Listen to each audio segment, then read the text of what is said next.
Bismillahirrahmanirrahim. Assalamualaikum warahmatullahi wabarakatuh.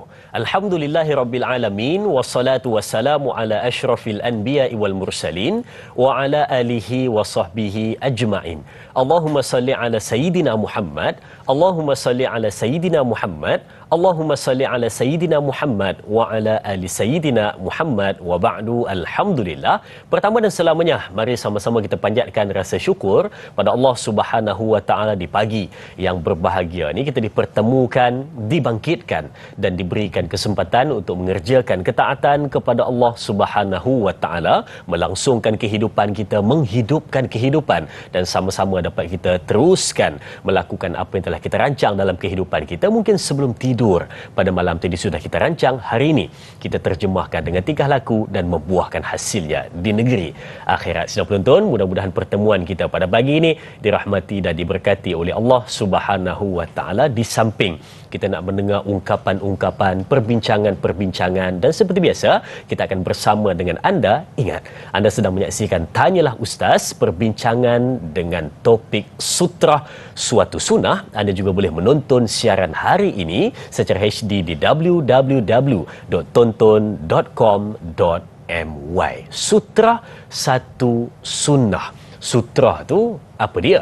Dan adakah kalaupun kita dah faham macam mana dia dikaitkan dengan sunnah baginda Nabi sallallahu alaihi wasallam? Pertamanya kita nak faham dahulu apa yang diungkapkan dengan sutra tersebut. Mungkin ada penonton-penonton yang kita lihat juga di ruangan komen di Facebook, ada yang mula bertanya apakah itu sutra, dan katanya ada ke sutra ni perbezaan dengan saprah katanya. Sebab katanya dulu mungkin ada orang di kampung, orang tua-tua dahulu, biasanya dia akan sebut berkenaan dengan kamu ni nak solat bentanglah saprah katanya. Kamu ni nak solat letakkanlah satrah katanya. Jadi adakah perbezaan di antara dua ungkapan ini? Hari ini kita akan bersama dengan bintang ilmuwan kita, yakni Al-Fadil Ustaz Dr. Nur Muhammad Hadi Zahlan bersama dengan kita di studio. Assalamualaikum Ustaz. Waalaikumsalam warahmatullahi wabarakatuh. Tapi biasanya kalau nak selesa dia kena panggil Dr. HD.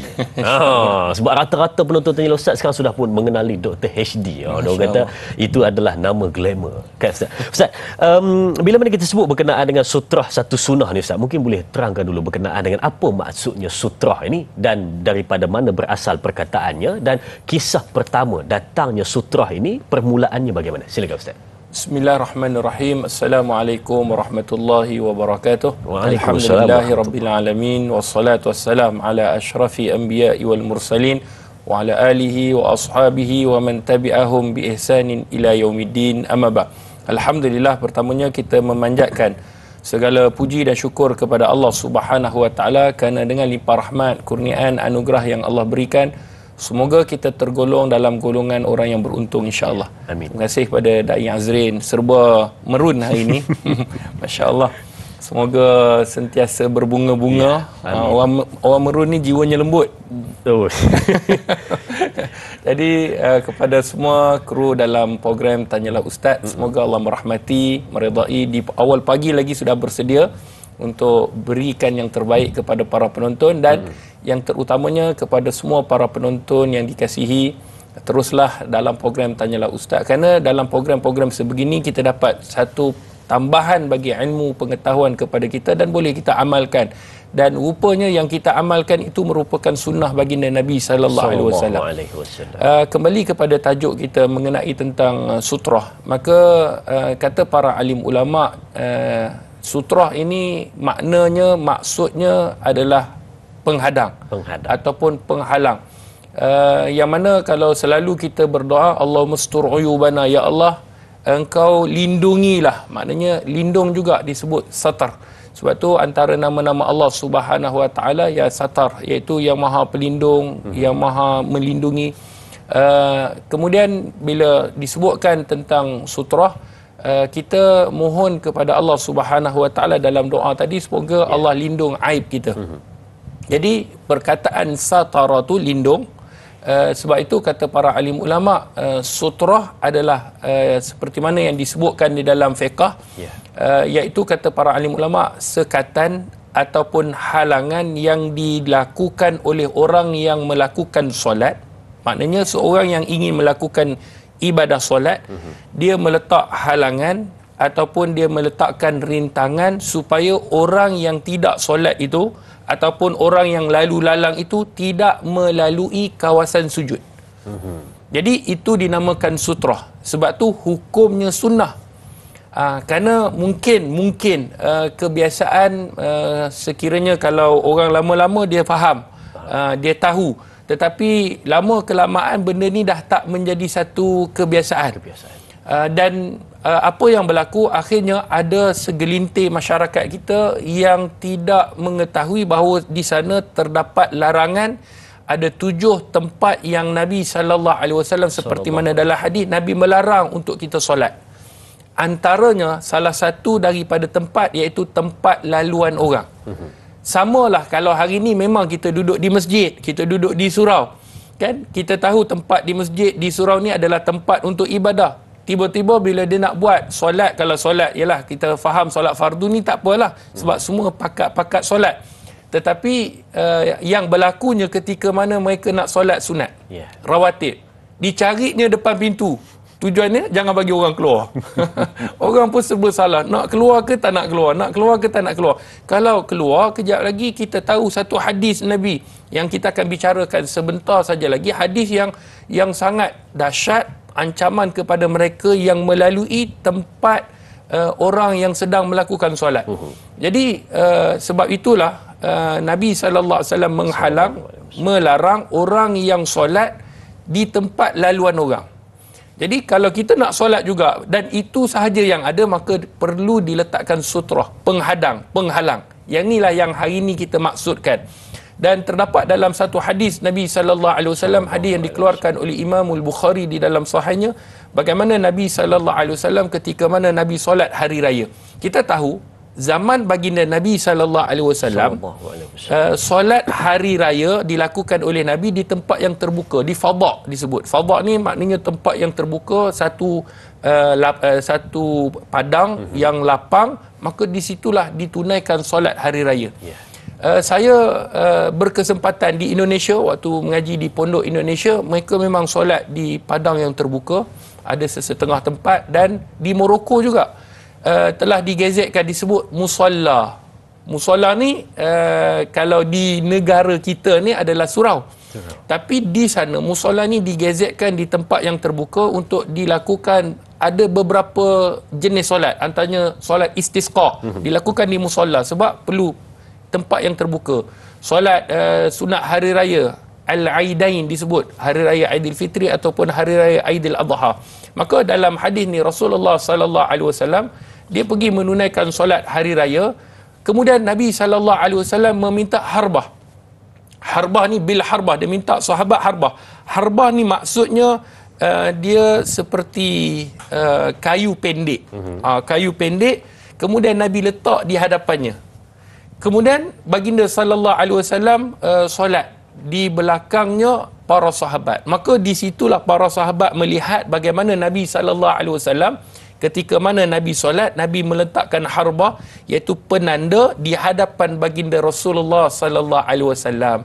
Maka difahami oleh para sahabat, maka perbuatan itu merupakan perbuatan sunnah. Maknanya kalau kita buat, kita dapat sunnah. Sekiranya kita tidak buat, maka kita tidak mempunyai hak untuk menghalang orang yang lalu di hadapan kita. Baik. Daripada yang Ustaz ceritakan kepada kita dalam mukadimah ataupun pembukaan sebentar tadi, saya dapat faham ataupun dapat dua perkara yang bakal kita bincangkan pada hari ini. Satu, yang paling utamanya adalah berkenaan dengan meletakkan penghadang, penghalang ataupun satrah ataupun sutrah di hadapan ketika mana solat untuk menghalang daripada manusia lalu di hadapan kita. Ataupun yang kedua, boleh juga kita ambil persoalan ataupun kita nak bincangkan ini berkenaan dengan mungkin serba sedikit ada persoalan berkenaan dengan hukum lalu di hadapan orang yang sedang solat. Jadi bagaimana keadaannya itu bakal kita bincangkan pada hari ini. Baik. Kalau tadi Ustaz kita dapat lihat berkenaan dengan apa yang dipahamkan dengan maksud sutrah itu adalah yang menutup sesuatu, diletakkan mungkin dan Ustaz, adakah juga kalau sutrah ni mesti kain? Macam mana Ustaz? Bila kita sebut tentang sutrah ni, apa saja yang boleh kita jadikan dia sebagai penghadang, seperti mana dalam kitab-kitab dalam mazhab Syafi'i, I'anat Talibin, di dalam Al-Majmu' Syarah Al-Muhazzab Imam Nawawi, dia menceritakan bagaimana para alim ulama mazhab Syafi'i mengatakan apa sahaja yang boleh dijadikan penanda.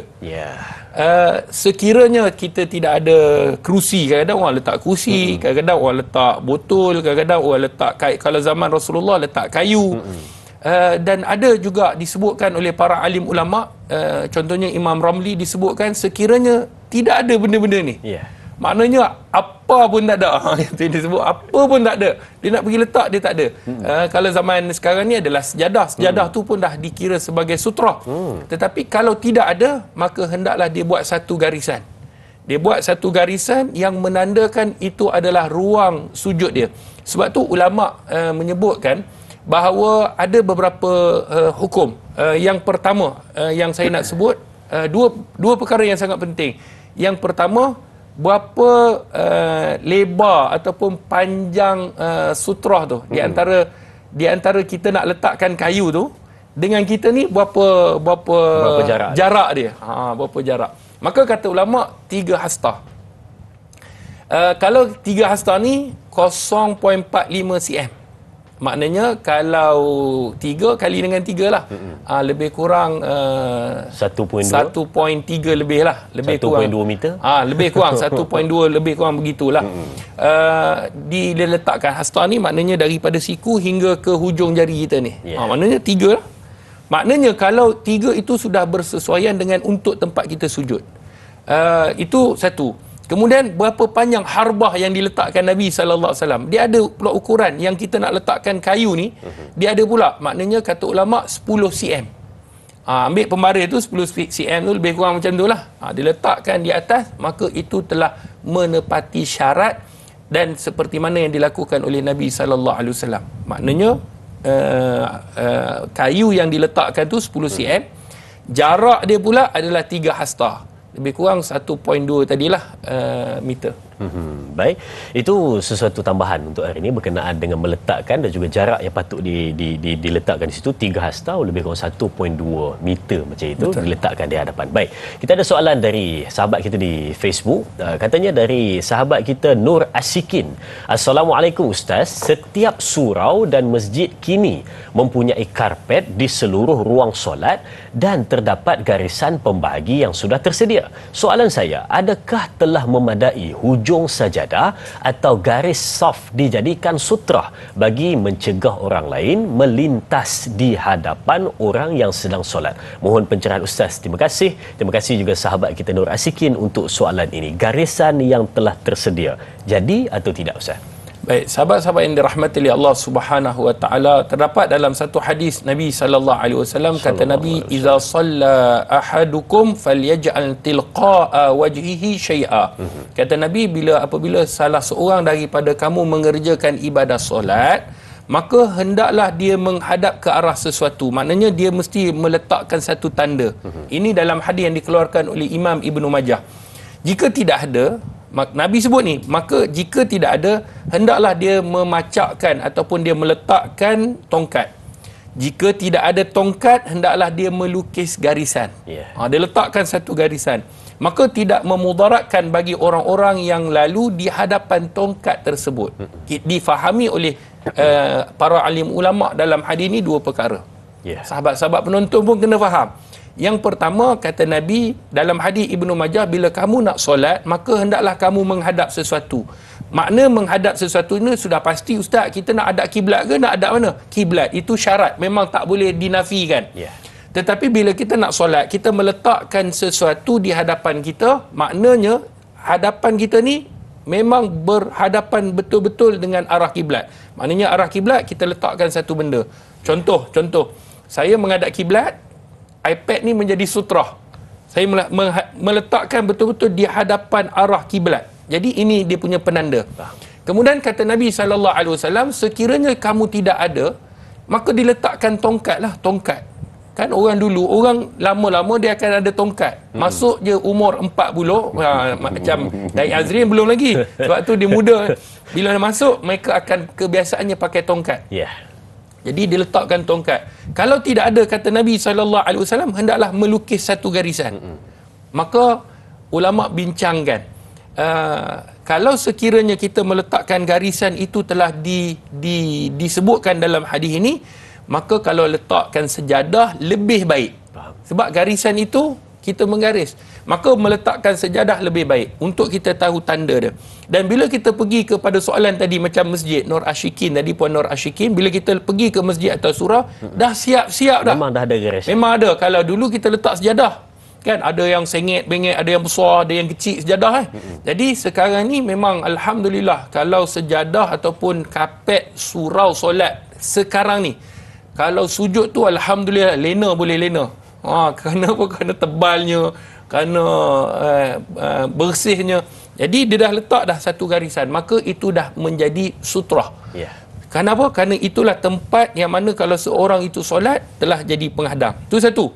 Kemudian yang kedua, dalam hadis ini kata Nabi SAW, maka tidak mudarat. Kata Nabi ni dalam hadis Imam Ibn Majah, sekiranya dia telah meletakkan, maka tidak mudarat orang-orang yang lalu di hadapan penghadang itu. Contoh, dia letak ni, orang lalu di hadapan. Sebab dulu ada orang tanya, Ustaz, maknanya sepanjang dia solat tu kita tak boleh lalu? Tidak. Kalau macam tu, macam mana kita nak keluar? Jadi bila dia dah letak satu tanda, lepas daripada tanda tu kita boleh lalu. Maknanya kalau kapet surau masjid tu, kan, kalau kita dah tahu dah tanda tu, kita lalu di hadapan dia, maka sudah dikira sebagai tidak memudaratkan, tidak jadi masalah. Ini disebutkan oleh para alim ulama. Dan seperti yang kita kembali yang tadi yang kita kata berapa hasta, 3 hasta tu tadi, ada hadis Nabi kata dia punya jarak yang mana boleh dilalui oleh kambing-kambing, laluan kambing. Ustaz, macam sekarang kita ada paparkan di skrin, Ustaz. Yang itu, Ustaz, gambarnya itu. Yang ni gambar yang seperti mana yang ada, para penonton boleh faham dengan jelas. Haram melintas di kawasan itu. Kemudian sutrah, lepas daripada sutrah maka boleh lalui. Ustaz, yang tangan itu kenapa, Ustaz? Yang tangan tu dia bukan breakdance. Dia sebab ada hadis Nabi SAW. Kata Nabi SAW dalam sebuah hadis, "Idza shalla ahadukum ila syai' yasturuhu minan nas." Sekiranya kamu solat, salah seorang daripada kamu mengerjakan solat, maka hendaklah dia meletakkan penghadang. Di kawasan laluan manusia. Kemudian kata Nabi, yang mana Nabi kata, sekiranya ada orang nak lalu, fa in arada ahadun an yamurru, iaitu seseorang dia nak lalu di hadapan, yang mana di hadapan orang yang tengah solat, falyadfa fi nahri, kata Nabi, maka halanglah dia dengan tangan. Kejap lagi kita akan tunjuk praktikal. Halang dia. Itu yang dia angkat tangan tu. Ini angkat tangan. Dia bukan say hi. Okay. Dia halang. Falyadfa, kata Nabi, halang. Fa in aba. Ini dalam hadis ni. Hadis ni hadis riwayat Muslim. Fa in aba, sekiranya dia abaikan. Kejap lagi kita tunjuk Da'i Azrin abaikan halangan.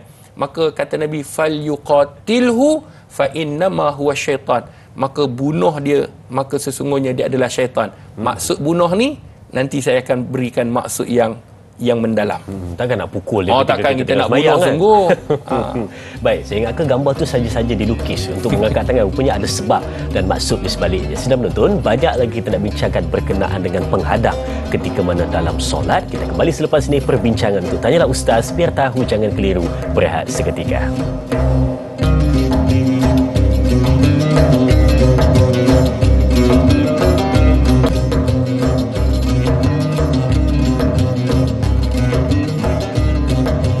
Alhamdulillah, kembali bertemu untuk teruskan perbincangan kita seperti biasalah di antara segmen ataupun keadaan yang digemari dalam perbincangan berkenaan dengan fiqh ataupun hukum-hukum solat ini adalah apabila kita berada dari sudut praktikal dan bersama dengan Dr. HD, bersama dengan papan putih di belakang untuk kita bincangkan seterusnya berkenaan dengan sutrah adalah sunnah. Jadi jom Ustaz, kita teruskan. Baik, bismillahirrahmanirrahim. Orang kata memang blok yang kedua ni dia memang akan ada papan putih. Memang akan ada papan putih. Dan tidak lengkap lah kalau hari Selasa ni tanpa praktikal. Ya, tidak lengkap tanpa berdiri. Tanpa berdiri. Alhamdulillah. Jadi insya-Allah kita sama-sama tengok di papan putih. Ya. Yang mana nak screenshot ataupun dia nak tengok, dia nak snap, maka boleh snap cepat-cepat insya-Allah. Kerana ia merupakan satu ilmu yang mana kalau sekiranya kita buat, kita dapat pahala sunnah. Subhanallah. Sekiranya kita melakukan itu apabila kita melakukan solat-solat sunat lah, terutamanya solat-solat sunat. Maka yang pertamanya kita pergi ke papan putih. Makna sutrah ini iaitu sekatan. Itu yang disebutkan sutrah, sekatan atau tanda pemisah antara orang yang sedang solat dengan orang yang lalu lalang.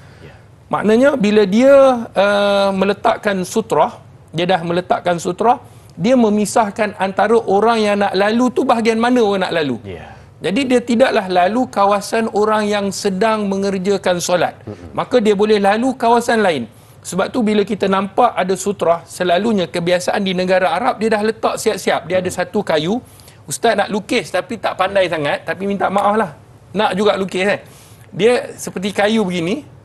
Kemudian dia ada macam tu lah. Oh, dia ada kaki dia bawah. Ada kakinya. Yang ni diperbuat daripada kayu. Kebiasaannya diperbuat daripada kayu. Tingginya seperti mana yang kita sebutkan 10 cm. 10 cm. Kemudian kalau seorang nak solat, dia akan ambil kayu ni, dia akan letak depan dia. Selesai masalah. Maknanya orang dah tahu, oh ni tanda sutrah. Maknanya bila orang nak lalu, oh dia sedang solat. Tak adalah orang ingat dia berdiri. Kalau macam da'i ni, nampak macam solat ni. Nampak macam solat. Rupanya dia berdiri saja. Tapi kalau dia letak sutrah tu, kita tahu dia tengah solat. Kita tahu dia tengah solat. Sebab, ialah ada orang solat, dalam mazhab Syafi'i, kita meletakkan tangan kita di atas pusat. Tapi ada orang duduk macam ni. Di dalam mazhab yang lain contohlah, dia meletakkan tangan di sisinya. Kita kata dia solat ke apa. Tapi bila kita nampak sutrah tu, kita dah tahu. Maknanya dia sedang solat. Kemudian bila tahu dia sedang solat, dia akan memisahkan dan dia akan memberitahu di mana tempat laluan untuk kita nak lalu. Okey, itu makna sutrah. Baik. Hukum dia pula sunnah.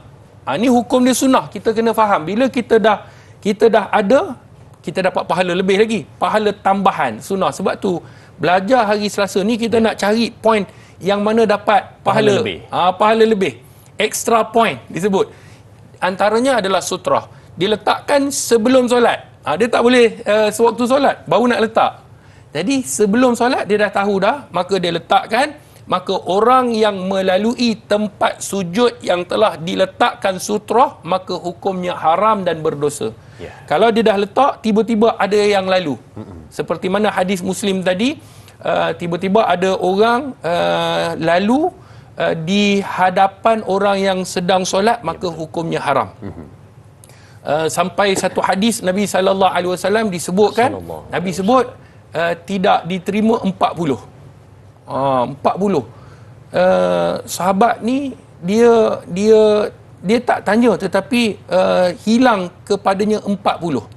Hilang kepadanya 40 kebaikan. 40 tu Nabi tak sebut 40 hari ke, 40 minit ke, 40 bulan ke, 40 tahun ke. Maknanya kata para alim ulama seperti mana syarah di dalam Sahih Bukhari, 40 tu bukanlah menjadi satu persoalan, tetapi persoalannya sangat berat hukumannya. Dosanya berat. Nanti kita akan sebutkan. Kemudian kata para alim ulama, jangan lalu ketika mana orang yang telah meletakkan sutrah. Tetapi ada tapinya, sekiranya tidak diletakkan. Dan yang Azrin solat, saya tak nampak pun apa-apa sutrah. Maka orang yang sedang solat tidak ada hak untuk menghalangnya. Sebab dia yang tak letak, saya pun tak tahu. Jadi saya boleh lalu kerana saya tidak tahu yang bahawa dia telah meletakkan kawasan tempat untuk dia sujud. Jadi dia tidak ada hak untuk nak halang saya. Tapi kalau dia dah letak, maka dia ada hak untuk menghalang. Ini dalam kitab fiqh disebutkan. Baik. Yang ketiga, alat yang boleh dijadikan sutrah. Apa sahaja barang yang boleh dijadikan tanda dan sempadan solat. Apa sahaja barang. Tidak jadi masalah. Janganlah letak da'i pula duduk depan. Manusia tak boleh. Dia kalau manusia ni dia tak nampak. Dia mesti barang. Kata ulama barang. Contohnya tongkat ataupun tiang. Ni ramai lah. Kan kadang-kadang kita nak solat tu, kita akan cari tiang. Belakang tiang. Yang tu dah dikira sebagai sunnah. Ataupun botol. Beg. Ni selalu orang perempuan. Dia letak beg handbag dia. Kerusi. Dan jika tidak ada, maka dibuat garisan penanda ataupun boleh disebutkan sutrah ini sebagai sejadah. Macam sejadah depan ustaz ni. Ni bukan letak saja. Maka kita kalau dah letak sejadah, itu juga dah boleh dijadikan sebagai penanda aras ataupun penanda bagi orang yang sedang melakukan ibadah solat dan dia telah termasuk dalam kategori sutrah itu tadi dan dikira sebagai pahala dan ganjaran. Faham. Saya tertarik dengan istilah beg ni Ustaz. Saya tertarik di situ. Sebab contohlah Ustaz, dia meletakkan beg itu di depan tapi dia tak niat pun itu sebagai sutrah. Cuma letak di depan kerana takut beg tu hilang. Adakah dia dihukum sutrah Ustaz? Baik. Dia dikira juga. Walaupun dia tidak diniatkan. Cuma kadang-kadang. Yang ni nak bagi contoh. Ustaz ada beg duit ni. Dia tak payah niat Ustaz? Tak payah niat. Sahaja aku meletakkan beg di hadapan untuk menjadi sutrah. Tidak. Dia letak saja telah dikira sebagai salah satu sunnah. Ni ada beg duit. Contohlah, beg duit boleh Ustaz nak pergi sedikit praktikal sini. Ada orang meletak juga beg duit. Dia letak handphone tetapi di sini. Di sini di kawasan tengah ni, sebab bila dia nak solat dia nak tengok beg duit dia, selamat, alhamdulillah. Dan dia kata itu adalah sutrah. Dan dia kata sutrah. Maknanya syarat sutrah ni apa? Kita dah sebut tadi 3 hasta. Ya betul. 3 hasta ni, 1 hasta 0.45 cm. Maknanya kalau dikali 3 tu 3 hasta lebih kurang 1.35 macam tu lah. 1.35. Jadi 1.35 ni di depan lah. Jadi tempat kita sujud, kita tahu kita sujud di mana. Kita takkan sujud di sini. Kan macam mana kita nak sujud? Jadi kita akan sujud, minta maaf bang kamera saya nak sujud. Kita nak sujud di sini kawasan sujud kita. Jadi kalau kita meletakkan sutrah di sini maka tak kena. Maka sekiranya kita nak mendapat sunnah Nabi itu tadi, kita kena meletakkan sutrah tu di hadapan kita.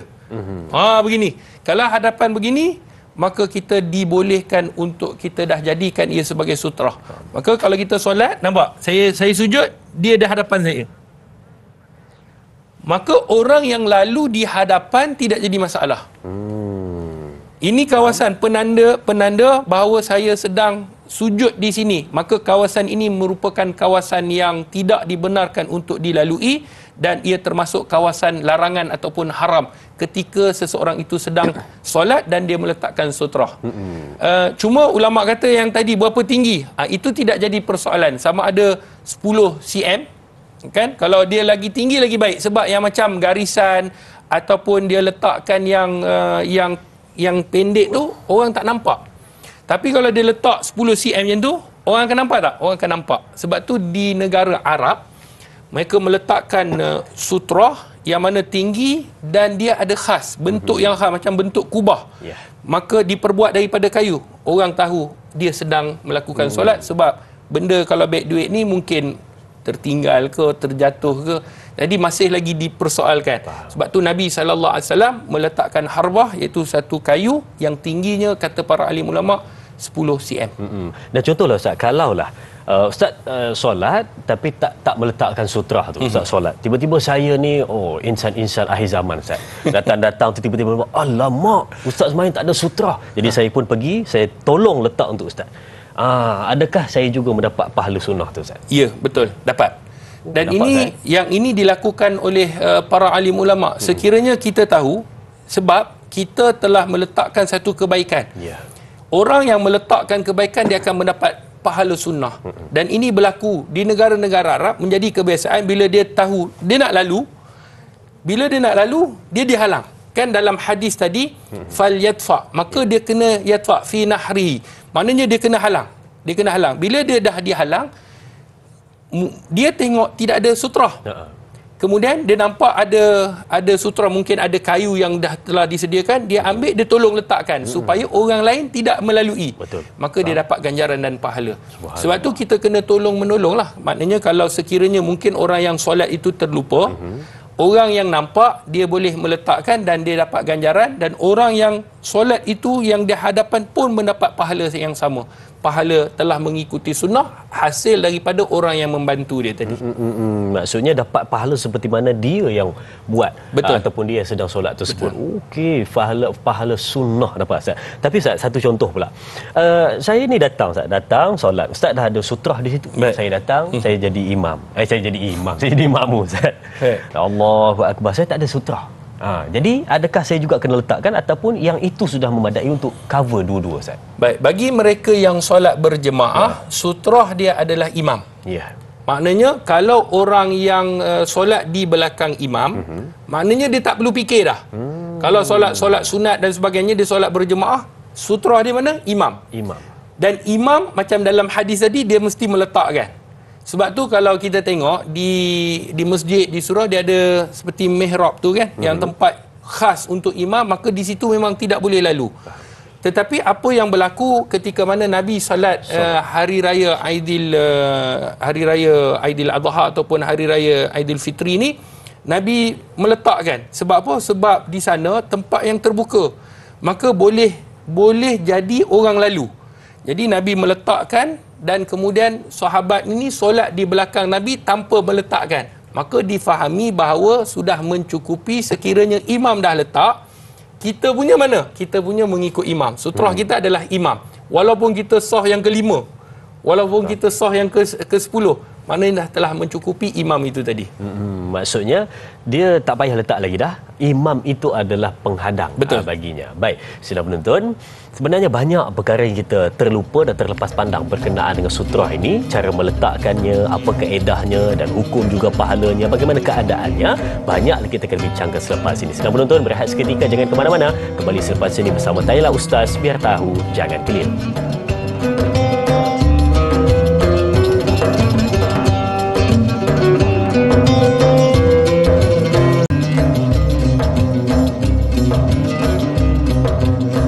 Subhanallah, kembali bertemu untuk teruskan perbincangan kita. Sutrah adalah sunnah baginda Nabi SAW. Kalau buat dapat pahala besar tu, tapi kita hari ni terlupa untuk meletakkan, dan kadang-kadang ada juga yang meletakkan hanya sekadar letak, tetapi dia pun tak tahu. Itu yang dipanggil sebagai sutrah, penghadang ataupun penghalang kawasan yang tidak dibenarkan untuk lalu oleh sesiapa ketika mana ada insan sedang menunaikan kewajipan ibadah solat kepada Allah Subhanahu wa taala. Baik, kalau tadi kita dah kongsi berkenaan dengan maksudnya, hukumnya bagaimana, dan juga peralatan ataupun perkara yang boleh digunakan untuk menjadikan sutra. Dan sekarang kita nak tengok pula praktikalnya, macam mana meletakkan dan apa lagi kaedah yang boleh diguna pakai untuk melengkapkan konsep sutra untuk kefahaman kita semua pada hari ini Ustaz. Tapi sebelum tu, mari kita ambil soalan Ustaz dari sahabat kita Al-Shal. Katanya, Assalamualaikum Ustaz. Seandainya tiada benda ataupun barang untuk dijadikan sutrah, adakah memadai dengan menahan menggunakan tangan sahaja bagi menghalang orang-orang yang lalu lalang di hadapannya? Dan soalan kedua, ketika solat terbatal wuduknya, lalu dia terpaksa melalui di hadapan orang yang sedang solat kerana tiada laluan lain, adakah dibenarkan dalam situasi seperti ini? Mohon pandangan Ustaz. Terima kasih. Terima kasih juga sahabat kita Al-Shal untuk soalan ini. Silakan Ustaz. Baik, bismillahirrahmanirrahim. Terima kasih pada Da'i Azrin, sahabat-sahabat penonton yang dirahmati oleh Allah. Jangan lupa kongsikan, sharekan seberapa ramai yang mungkin, sebab ini satu ilmu. Betul. Yang bermanfaat, sebab bila orang buat, kita pun dapat pahala. Itu hebatnya ganjaran yang Allah sediakan. Kepada Encik Ashal, Encik ke Puan ke, saya tak tahu, tapi kita anggaplah yang bertanya ni, dia bertanyakan dua perkara. Yang pertama, adakah memadai sekiranya dia tidak meletakkan, dia boleh tak menggunakan tangan saja? Baik, seperti mana yang kita telah tulis di papan putih tadi, seseorang yang meletakkan sutrah di hadapannya, maka dia ada hak untuk menghalang. Dia ada hak untuk menghalang. Kejap lagi kita tunjuk praktikal macam mana yang dia katakan sebagai halangan. Tetapi sekiranya dia tidak meletakkan, maka dia tidak mempunyai hak untuk menghalang. Faham. Cuma kata ulama, boleh tak sekiranya dia nak halang juga? Maka boleh. Dia boleh, tetapi kesilapan orang yang lalu tidak boleh dipersalahkan sebab dia tak tahu. Kalau dia dah letak, orang ni dah tahu, dia nampak, dia nak lalu juga. Itu yang Nabi SAW sebut, fa in aba. Sekiranya orang yang telah dihalang itu aba. Aba ni maksudnya dia tak peduli. Aku nak lalu juga. Fal yuqatil, kata Nabi, hendaklah dia dibunuh. Fa innama huwa syaitan, kerana sesungguhnya dia tu bukan manusia, syaitan. Ulama mensyarahkan hadis ni. Sebab tu hadis ni kena baca dengan syarah para alim ulama. Kalau tidak, habis orang kena bunuh. Dengan ustaz-ustaz pun habis, dia kata. Bunuh di situ bukanlah bererti ambil terus bunuh. Tidak, tak dibenarkan. Itu bukanlah hukumnya. Tetapi Nabi nak gambar betapa beratnya dan betapa haram dan berdosanya orang yang lalu juga di hadapan orang yang sedang solat. Maka kata Nabi, halang dia sungguh-sungguh. Maknanya itu yang disebutkan oleh ulama. Boleh buka di dalam syarah. Bukanlah bererti Nabi sebut bunuh kena bunuh. Tidak. Itu tidak difahami oleh mana-mana para alim ulama. Tetapi kata ulama, dihalang dengan sungguh-sungguh. Kalau dia tolak juga, halang dia. Jangan bagi. Kan, kejap lagi dia tolak kita halang dia. Jangan bagi. Sebab, kata Nabi, kalau dia nak lalu juga, dan kita dah halang, kerana apa? Kerana yang mengganggu solat ni, satu je makhluknya. Iaitu syaitan. Sebab tu Nabi kata, ni bukan manusia. Kalau manusia, kalau dia Muslim, dia tahu, dia takkan boleh lalu di hadapan. Sebab, kenapa Nabi SAW sebutkan tentang hadis yang begitu besar? Kerana kata para alim ulama, kita ni sedang melakukan solat. Solat ni kita berhadapan dengan siapa? Dengan Allah. Maknanya tidak ada mana-mana makhluk, mana-mana ada benda yang boleh menghalang antara kita dengan Allah. Tiba-tiba melintas. Tiba-tiba kita melintas. Boleh pula jalan catwalk. Kan, dia jalan depan kita pula. Yang tu tak boleh. Maka kita kena halang. Itu yang ditanyakan. Kalau sekiranya dia telah meletakkan sutrah, ada hak dia halang. Tetapi kalau dia tak meletakkan, maka kesalahan itu tak boleh disalahkan kepada orang yang lalu, tetapi dia dipertikaikan adalah orang, kenapa kamu tak letak? Faham. Cuma dia nak halang, boleh ataupun tidak? Maka kata ulama, boleh juga sekiranya walaupun dia tak letak untuk menandakan dia tengah solat. Boleh kita buat praktikal sikit? Boleh buat praktikal. Contoh. Yang nakal saya tu lalu tu saya lah ya? Yang dai yang selalunya yang lalu kan. Okey, contoh saya tengah semayang. Kan, tengah semayang sebab tu hukum membuka mata itu sunnah. Kalau kita pejam, memang kita tak akan nampak lah orang nak lalu ke, berapa ramai lalu ke, kita tak akan nampak lah sebab kita pejam. Sebab tu kita dah sebut dah, hukum pejam mata hukumnya makruh. Melainkan sekiranya ada keperluan yang mengganggu kita, maka kita boleh pejam mata. Maka solat kita buka mata. Sebab tu solat khusyuk ni bukan solat sampai kita dah sampai ke langit yang ketujuh. Ada orang kata, Ustaz, khusyuk ni sampai dah ke langit ketujuh. Tidak. Kita kena tahu apa yang berlaku dan kita kena fokus. Bila kita semayang, baik, dai lalu. Kita nampak dia nak lalu, kita halang. Ni halangan dia. Jangan pegang dada tu. Halang begini je. Maknanya, kita halang sudah menandakan kita tengah solat. Angkat tangan. Ada orang angkat tangan macam ni. Macam ni, mana dia orang tu nak tahu? Kalau dia angkat macam ni, maksudnya sini boleh lalu. Sini boleh lalu. Maka halangan itu mestilah diangkat penuh. Adakah 3 kali pergerakan? Tidak. Sebab dia tak angkat macam ni. Sabar. Yang ni batal. Kalau dia menggerak-gerakkan batal. Tetapi kalau dia angkat macam ni, dia tak bagi. Tapi kalau orang ni nak lalu juga. Cuba dai nak lalu. Dia kena tunduk. Dia boleh tunduk. Kalau orang tu nak tunduk, orang tu nak angkat, orang tu nak ni, dia boleh. Tapi kalau dai nak lalu juga, lalu juga, saya akan halang. Maknanya halangan tu, dai nak lalu juga, saya kena keraskan sikit. Jangan bagi dia lalu. Maknanya tolak dia. Fal yadfa, kata Nabi, hendaklah dia tolak fi nahri, tolak dia dengan keras. Maknanya jangan dia lalu juga. Saya lalu tolak. tak tahan juga. Macam belajar silat gitu. Okay. Tapi kalau dia lalu juga, katakan kita dah, yalah kadang-kadang ada orang yang ada kudrat, dia bolehlah tahan. Tapi kalau paklong kita, kan, maklong kita nak tahan, Allah tak boleh, dia lalu juga. Maka yang berdosa adalah dia, sebab kita dah menghalang. Maka kategori dia termasuk dalam hukum yang melalui haram dan dia berdosa. Kalau budak macam mana, Ustaz? Kalau budak kita boleh halang, tetapi sekiranya halangan itu tidak memadai, tidak mencukupi. Kalau budak macam ni, maka kata para alim ulama, tidak jadi masalah, kerana itulah mak ayah kena ajar. Supaya anak-anak ni tidaklah asyik melintas daripada sana dan melintas sini, melintas sana, menyebabkan orang tak khusyuk. Dan itu mak ayah kalau nak bawa anak untuk mengerjakan ibadah solat di masjid, mesti kita ajar dia di rumah dahulu, supaya di masjid dia tidaklah mengganggu orang yang sedang melakukan ibadah solat. Ini disebutkan oleh para alim ulama. Jadi itulah cara halangan. Sama juga kalau belah kiri, Ustaz. Ini tadi belah kanan. Dai lalu belah kiri. Maka sama juga halang. Tangan kita ni kita akan halang. Maka halang, dai tak boleh pergilah. Dia dah tahu bahawa ini adalah merupakan dia sedang solat dan tidak dibenarkan untuk lalu. Ini disebutkan oleh para alim ulama berdasarkan hadis Nabi sallallahu alaihi wasallam. Baik, kita kembali balik soalan yang kedua. Soalan kedua dia kata, kalau sekiranya terbatal wuduk, terpaksa lalu di hadapan. Baik, dia mengikut keadaan. Yang pertama, sekiranya dia boleh melalui arah belakang. Contohnya, kalaulah dia tengok di sana belah sana jauh, belah sini, dan dia boleh lalu arah belakang tanpa lalu di hadapan orang. Tanpa lalu di hadapan orang, maka dia lalu di belakang. Contohnya macam ni, di belakangnya. Okey. Saya solat. Contoh, di belakang sikit.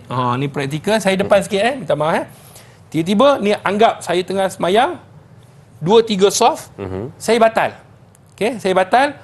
Benda pertama dai yang kita kena buat, pegang hidung. Berdasarkan hadis tadi, kalau sesekira man ahdasa ahadukum, sekiranya seseorang daripada kamu terbatal ataupun berhadas, maka hendaklah dia pegang hidung dia. Sebab apa pegang hidung? Kata ulama, menandakan dia telah batal wuduknya, disebabkan batal solatnya, disebabkan ada darah yang terkeluar. Maka dia pegang hidung dia. Dia pegang hidung dia, kemudian janganlah tutup sampai tak boleh bernafas. Dia pegang hidung dia, kemudian dia keluar. Kalau sekiranya sini dia tak boleh keluar, sini dia nampak dia boleh keluar, dia lalu tepi-tepi bahu orang. Celah bahu. Dia pergi celah-celah bahu, jadi dia tolak sikit. Tolak sampailah dia boleh keluar. Itu sekiranya ada jalan belakang. Tetapi sekiranya jalan belakang tu jauh, dia duduk memang depan dekat belakang imam. Yang ada belah kanan dan kiri, maka kata ulama dibenarkan untuk dia melalui, tapi dengan syarat dia pegang hidung. Supaya bukanlah lalu itu dengan sengaja. Faham. Kalau orang dia nak lalu, orang tahan. Maknanya tahannya itu tak valid lah, tak boleh lah, sebab dia dah batal wuduk dia. Faham. Maka dia pegang hidung, maka isyarat menyatakan bahawa dia telah terbatal solat dan nak memperbaharui wuduk. Ni sebab hadis Nabi. Nabi kata pegang hidung lalu dia keluar. Maka orang yang dia nampak pegang hidung macam tu, bukan kerana kentut. Jadi dia tak perlu halang dan dia boleh keluar daripada mana-mana laluan. Cuma kata ulama, kalau boleh lalu di belakang dahulu. Sekiranya boleh. Kalau tak boleh, dia tengok pintu yang paling dekat belah kanan kiri dan kena lalu, maka dia boleh lalu. Itu soalan yang seperti mana yang disebutkan tadi. Tetapi maksudnya kena bersegeralah. Bersegera. Dia pelan-pelan pula. Dia tengok siap muka sorang-sorang. Kusyuk tak kusyuk? Kusyuk tak kusyuk? Baik, Ustaz. Kita di Facebook live kita, ada juga mereka yang bertengah soalan selain daripada di ruangan komen. Di Facebook live ada sahabat kita, Saif Rahim. Katanya dia tanya satu soalan. Ustaz katanya, Assalamualaikum, kedudukan sutrah tadi tu di hadapan tepat atau di kiri atau di kanan sedikit ke macam mana? Tengah ke, kiri ke, kanan ke, bagaimana? Ada beberapa contoh di sini. Ni alhamdulillah produser kita letak beberapa contoh. Satu, di mana kedudukan letak? Dia mesti berkedudukan betul-betul dengan arah kiblat yang kita nak solat. Satu. Yang kedua, betul-betul di hadapan tempat kita nak sujud. Jadi kalau kita letak sejadah macam ni, kalau boleh fokuskan, kalau sejadah macam ni, saya nak sujud di belakang itu, maka kena letak di situ. Sebab inilah ruangan yang tak boleh dilalui. Jadi kalau saya sujud, Allahu Akbar, ni kita dah letak, maka di sinilah tempat dia. Dia jangan letak tepi. Dia mesti letak di betul-betul di depan dia. Di depan dia. Ni kalau sejadah. Kalau botol, ni ambil botol ni, dia letakkan di hadapan. Macam tu, maka dia letak, dia solat. Bila dia solat, dia tak adalah ke depan sedikit, kalau tidak, dia nak solat susah. Jadi dia mesti letak anggaran. Kalau saya tu tinggi, maka kita anggar-anggar tempat yang kita nak sujud sini. Maka dia letak di hadapan sedikit. Maka bila di hadapan sedikit, di kawasan ini tidak dibenarkan untuk lalu. Cuma kalau yang dia nak lalu adalah di luar daripada sutrah ini, maka dibenarkan. Ataupun kalau orang perempuan ni, dia letak handbag dia. Kalau nak berdiri macam tu ke, macam ni ke, dia letak satu handbag macam ni. Contohlah, kalau boleh berdiri lah. Ni bag ni tak boleh nak berdiri, dia letak macam tu. Maka sudah cukup dia menjadi sutrah. Jadi solat. Allahu Akbar. Solat. Kalau dalam keadaan berdiri orang nak lalu, dia boleh halang. Kalau duduk, boleh tak? Dia tengah duduk macam ni, orang ingat dia duduk saja. Tiba-tiba orang nak halang. Boleh tak dia hadang? Maka boleh juga. Kalau dalam keadaan rukuk. Macam mana Ustaz nak hadang, Ustaz? Contoh, kalau dalam keadaan rukuk. Ni tengah rukuk, lalu. Hadang. Oh, gitu. Boleh hadang. Tidak jadi masalah. Melainkan sujud. Kalau sujud macam mana orang langkah kita kan? Yang dia kata langkah mayat saya dulu. Ni tengah solat, bukan mayat je langkah, tengah solat. Contohlah tengah ni, jangan langkah semua. Saya sini Ustaz, saya depan Ustaz. Contoh macam ni. Saya lalu Ustaz. Sebab dia tak nampak, bila kita solat, kita dah tak nampak orang tu. Kalau dia langkah kita, itu dah telah terlepas lah. Kita tak boleh halang lah. Sebab mana kita nak halang? Takkan macam tu kan? Jadi kita tak boleh nak buat. Jadi dalam keadaan kita duduk boleh kita halang. Dalam keadaan rukuk kita boleh halang. Kalau kita tengah rukuk, dai nak lalu, Saya lalu. Kita boleh halang macam ni. Maknanya kita sedang solat. Ataupun kita tolak dia ke belakang. Kemudian kita sambung balik kita punya solat. Maknanya dalam posisi yang boleh mengangkat tangan, kita angkat. Melainkan dalam keadaan kita sujud. Dalam keadaan sujud, maka waktu itu kita telah meletakkan keseluruhan muka kita, kita tak nampak. Maka itu sudah terlepas daripada tanggungjawab kita. Maka dialah tanggungjawabnya apabila dia lalu, maka dikira sebagai hukumnya haram dan berdosa. Dia dalam banyak-banyak tempat tu, memang kebiasaannya dia akan lalu dekat tempat orang solat. Itu menjadi masalah pada ketika ini ya. Sebab kita kata tak adalah orang nak lalu, sebenarnya ada sebenarnya. Tapi Ustaz, ada lagi satu persoalan yang dianjurkan untuk kita tanya kepada Ustaz pada pagi ni lah, yang mana berkenaan dengan contoh. Dia Ustaz, sejadah tak ada, beg tak ada, botol air tak ada. Tiba-tiba Ustaz kata, apa aku nak letak untuk jadikan sutra ni? Ustaz ambil satu kerusi, letak di depan. Baik. Satu kerusi letak di depan. Ada kerusi kan? Ada kerusi. Baik. Ambil satu kerusi letak di depan, Ustaz. Baik. Kerusi ni kita letak di depan. Ustaz pun elok letak di depan. Bila letak di depan, Ustaz solat apa semua, saya pun datang letih, Ustaz. Letih. Datang. Tiba-tiba duduk, Ustaz. Jadi, adakah ini masih dikira satra? Dan saya pula bagaimana, Ustaz? Baik. Apabila dia meletakkan kerusi, kan kita sebut kerusi adalah menjadi sutra bagi orang yang nak solat. Satu. Yang kedua, sekiranya dia duduk di hadapan, maka adakah tidak dibenarkan? Dibenarkan. Tidak jadi masalah sebab kawasan yang dia tanda itu adalah kawasan yang tempat dia sujud. Yang penting jangan dia duduk di kawasan. Dia duduk pula, dia bukan duduk depan. Dia duduk macam, minta maaf saya ke belakang. Menghadap kita? Duduk menghadap kita, tengok. Ustaz semayang. Melampau tu namanya. Ni contoh, minta maaf saya membelakangi kamera. Jadi dia tak bolehlah begitu sebab itu adalah kawasan. Maknanya selepas daripada tu boleh. Contoh kalau dia letak di sini, dia nak lalu. Ni kawasan yang dia nak lalu sini, dia nak lalu boleh. Dia nak duduk, dah ada kursi, dia kata lan-lan ada kursi, dia nak duduk. Boleh, tidak jadi masalah selagi mana dia tidak masuk dalam ruang kawasan orang yang nak sujud. Maknanya lepas daripada itu orang dah tak sujud dah. Faham? Dia sujud kat sini, sinilah kawasan yang tidak dibenarkan.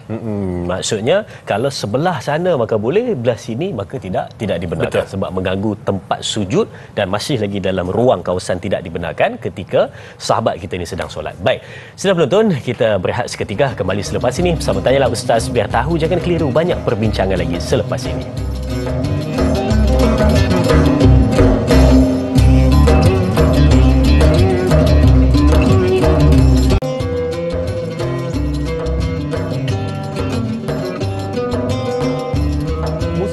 Muslimat yang dirahmati oleh Allah Subhanahu wa taala. Alhamdulillah, kerja-kerja untuk membangunkan sebuah kompleks tahfiz dakwah anak-anak mualaf sedang giat dijalankan. Kita sedang menambun tanah dan kita juga sedang membina retaining wall dan insya-Allah kita akan piling dalam masa yang terdekat untuk membina masjid 3 pintu. Ayuh sama-sama menyumbang ke tabung pembangunan Akademi Al-Bayan untuk saham akhirat kita. Kita ingin melahirkan mereka yang berdakwah di jalan Allah, menegakkan kalimah la ilaha illallah di atas muka bumi Allah Subhanahu wa taala. Insya-Allah saham akhirat menanti kita, insya-Allah. Akademi Al-Bayan satu. Alhamdulillah, itu dia tadi sedikit video ataupun info berkenaan dengan kompleks tahfiz dakwah anak-anak mualaf pertama di Malaysia, dan sekarang kita berada dengan orang yang terutama dan juga yang kuat di dalam proses pembinaan ni, daripada Ustaz ataupun Dr. HD bersama dengan kita. Jadi kita pun semua sedia maklum masih dalam proses pembinaan, masih dalam proses untuk menyiapkan kompleks tahfiz dakwah anak-anak mualaf pertama di Malaysia. Mungkin Ustaz boleh kongsikan kepada kita proses. Silakan Ustaz. Bismillahirrahmanirrahim. Alhamdulillah, pertamanya kita syukur kepada Allah dengan izinnya, dengan usaha yang Allah Subhanahu Wa Taala berikan keizinan untuk sama-sama kita membangunkan sebuah kompleks tahfiz dakwah anak-anak mualaf yang pertama di Malaysia.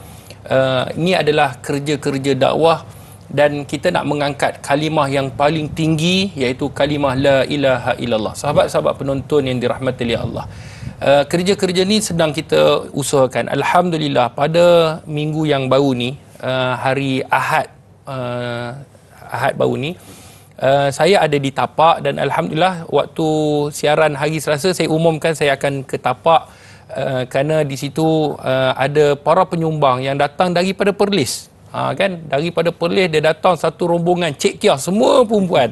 Dia datang, dia tengok Tapak tu, dia nak lihat dengan mata kepala mereka sendiri. Bukan tu saja, ada juga daripada Singapura yang datang, yang bersama dengan ibu mereka semua. Alhamdulillah, ada yang dah telah sampai. Dan banyak sebenarnya yang telah sampai, sama ada dia berjumpa dengan saya ataupun tidak. Yang penting dia dah melihat sendiri, itulah Tapak yang kita akan bina, sebuah kompleks tahfiz dakwah anak-anak mualaf yang pertama di Malaysia, insya-Allah. Jadi kerja-kerja yang kita dah buat, kita dah buat tambunan tanah, kalau tidak tanah tu tanah sawah. Jadi dah lama ditinggalkan, telah diwakafkan kepada Pertubuhan Al-Bayan dan alhamdulillah kita dah tambun dan kita telah buat retaining wall supaya tanah tu tidak lari.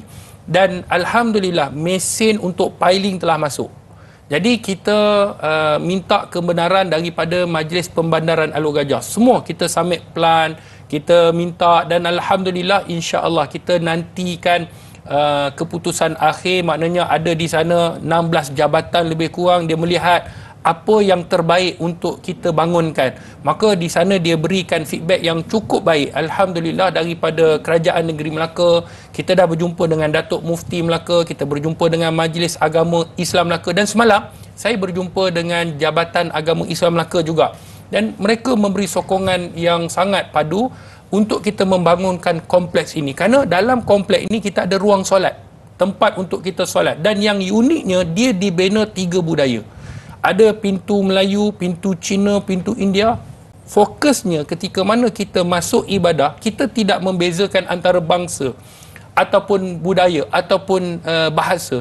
Kita menyembah Allah yang Esa. Sebab itulah ia akan dibangunkan daripada kesenian budaya Cina, kesenian budaya India, kesenian budaya Melayu. Dan insya-Allah bila siap, kita akan melahirkan para da'i mu'alaf yang akan berdakwah dengan kalimah la ilaha illallah, kalimah yang Nabi sentiasa pesan sehingga akhir hayat baginda Rasulullah. Jadi ini merupakan satu saham, satu kerja ummah yang sangat besar. Sebab itu kerja-kerja piling sedang kita nak usahakan dan kita memerlukan 5,000 tiang lebih kurang mengikut struktur tanah. Kerana ada 800 poin yang penting di tempat ruang solat dan tempat bangunan dakwah, maka kita memerlukan lebih hampir 5,000 dan alhamdulillah dah separuh dah, masih berbaki separuh, satu tiang 450. Boleh kumpul adik-beradik untuk diwakafkan untuk mak ayah, untuk diri sendiri, untuk ahli keluarga. Jadi boleh, insya-Allah kita akan usahakan yang terbaik. Cuma ada orang tanya, Ustaz, saya tiang nombor berapa? Saya nak nombor 237. Jadi sukar untuk kami nak meletak. Cuma kami akan masukkan, ada 400.5 kita akan masukkan dah satu tiang dia beli. Itu lembu korban kalau dia nombor. Dia nak kita tepek nama dia dekat tiang tu. Jadi saya minta maaf, benda yang boleh kita buat, kita akan buat. Tapi kalau sukar, keselamatan, takkan saya nak pergi tepek kat tiang tu. Kejap lagi dengan saya terbenam kat bawah. Jadi keselamatan tu perlu diutamakan. Itu adalah saranan daripada Majlis Pembandaran. Jadi alhamdulillah kerja-kerja sedang kita usahakan. Jadi ayuh sama-sama. Ganjaran yang hebat apabila lahir para dai mualaf, mereka akan berdakwah di jalan Allah dan ada yang masuk Islam. Dan kita mendapat ganjaran mengislamkan orang. Hasil sumbangan kita mendirikan kompleks ini. Bukan itu saja, mualaf ini akan belajar Islam. Dia belajar solat dan dia buat apa yang Islam ajarkan. Kita juga mendapat saham sehingga akhir hayat kita. Sahabat-sahabat yang dirahmati oleh Allah, ayuh sama-sama kita menyumbang. Boleh pergi ke website, boleh pergi ke nombor yang tertera, ada QR code dan boleh layari semua media sosial Dr. HD. Di sana juga kita akan jelajah seluruh Malaysia untuk praktikal solat, dan apa-apa saja info mengenai Al-Bayan kita akan salurkan di sana, perkembangan yang terbaru dan maklumat terbaru. Dan kita bukan saja meminta, tetapi kita menjual sambal teriak. Jadi jom beli, tak beli memang akan teriak sebab stok dah habis dah. Ni kita akan buat baru. Kalau ada, sekiranya ada, memang hari tu dah habis, yang ni kita buat restock 1000. Jadi kalau habis, saya minta maaf, kita kena tunggu pula sebab kita buat sendiri. Jadi insya-Allah penuh dengan ikan bilis, boleh beli di Shopee. Insya-Allah, semoga Allah merahmati dan meredai setiap sumbangan yang kita lakukan. Subhanallah, ayo sama-sama kita jadi warga sebahagian daripada kompleks tahfiz dakwah anak mualaf pertama di Malaysia ini untuk sama-sama menyumbang dan membantu. Sila penonton, kita berakhir di sini dahulu di TV3 sambungan 30 minit, di TV9 teruskan menonton Tanyalah Ustaz, biar tahu jangan keliru. Akademi Al-Bayan membawa impian besar untuk melahirkan golongan pendakwah yang berupaya menyebarkan syiar Islam dengan menggunakan bahasa yang difahami oleh bangsa mereka sendiri, sekaligus menjadikan mereka ini sebagai aset terpenting umat Islam. Ayo, sama-sama kita santuni mualaf agar mereka mengenal Islam.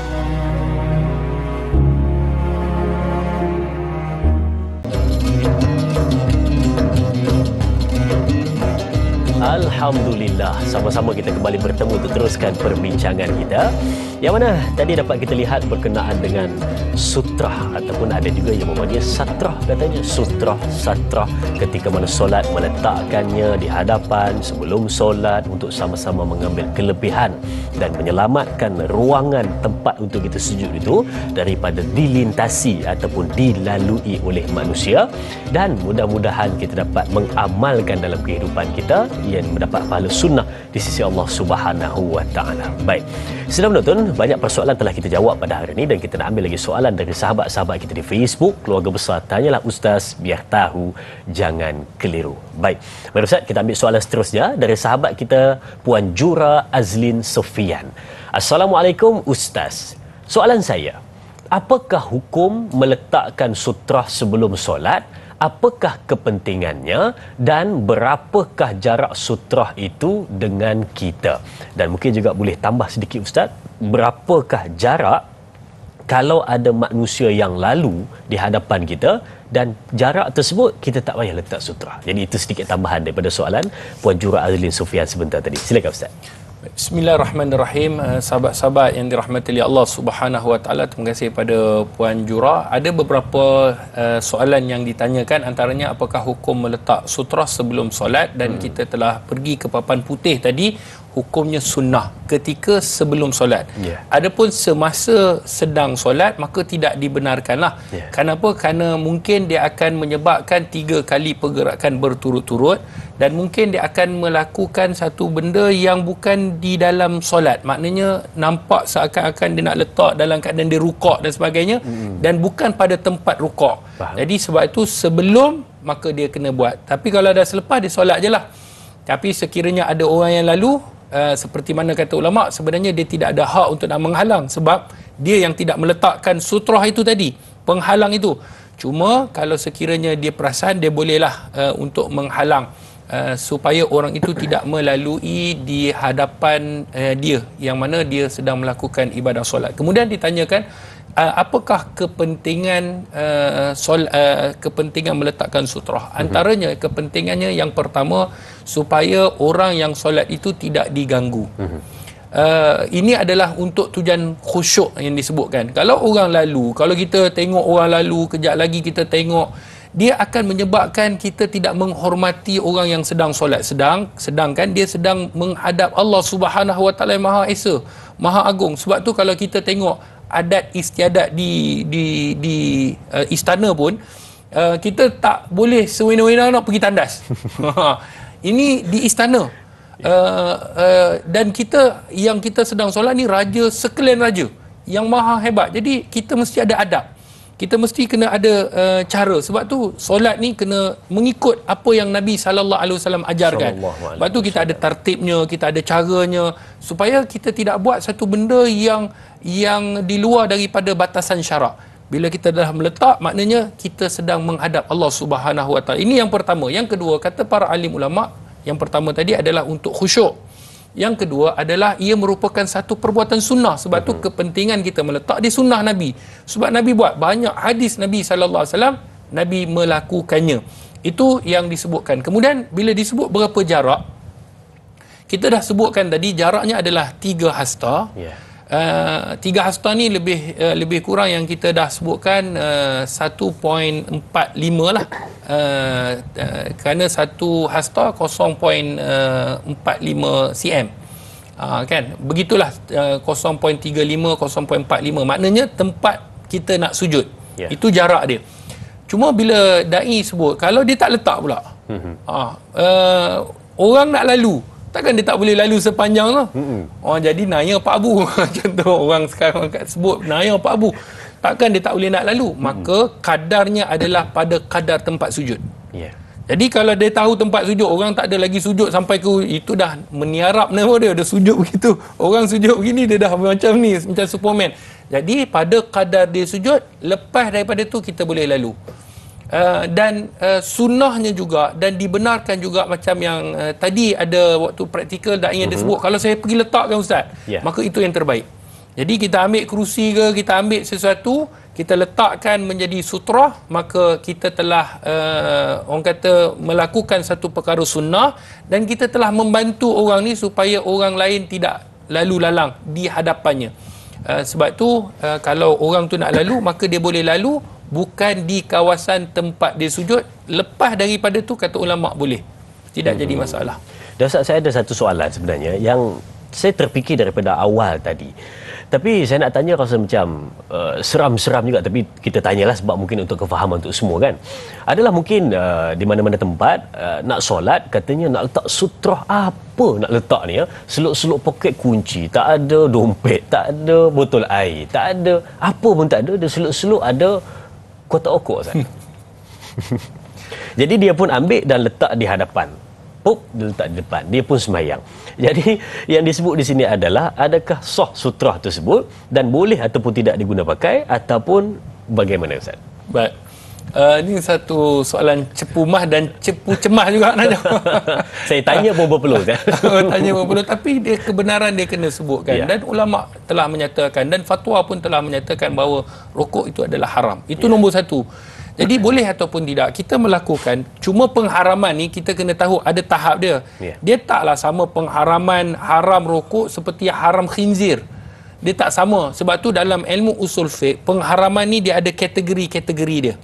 Kategori. Tetapi haram tetap haram dan berdosa tetap berdosa. Cuma dosa itu adakah sama seperti dosa orang yang makan khinzir? Tak. Sudah pasti berbeza. Itu yang dibahaskan oleh ulama fiqh dan ulama usul. Bila disebut tentang haram, disebut tentang wajib, disebut tentang makruh, makruh pula dia ada kategori-kategori dia. Dia ada perkiraan-perkiraan dia yang boleh sampai kategori hampir kepada haram pun ada. Dia ada kategori makruh yang nak pergi kepada mubah, harus pun ada juga. Jadi ini adalah perbincangan detail. Kembali kepada soalan, kalau sekiranya dah ulama menggazetkan dan ulama telah menyatakan benda itu adalah haram, kita letakkan di hadapan kita, maka tak kena, sebab kita tengah menghadap Allah Subhanahu Wa Taala.